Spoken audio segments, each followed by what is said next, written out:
ეს კი უკვე დასრულებული ვარიანტი, სადაც ხედავთ, რომ მთავარი შემავალი ავტომატი აყენია 25 ამპერიანი, შესაბამისად გადის დენი პირველ ამომრთველზე, მეორეზე და მესამე, რომელიც ჭასთან იყო განათებაზე დაერთებული. შესაბამისად ყველა ნული შეიკრიბა.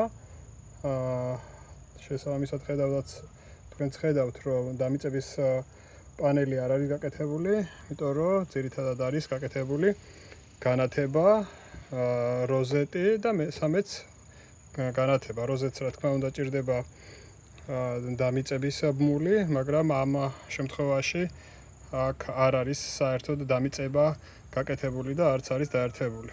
ეს დამატებითი კაბელი კი მხოლოდ ისე იყო შეყვანილი, თუ დასჭირდათ დამატებით რამე ავტომატის დაყენება, შესაბამისად დაერთებენ.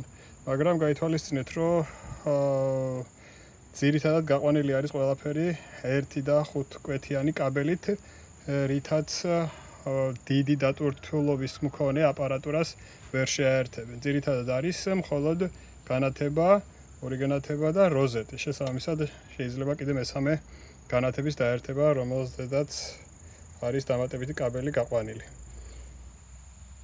სრული მონტაჟისთვის შეგიძლიათ დაგვირეკოთ სამეგრელოს მასშტაბით, მოვალთ ხარისხიანად გაიგეთებთ გაყვანილობას.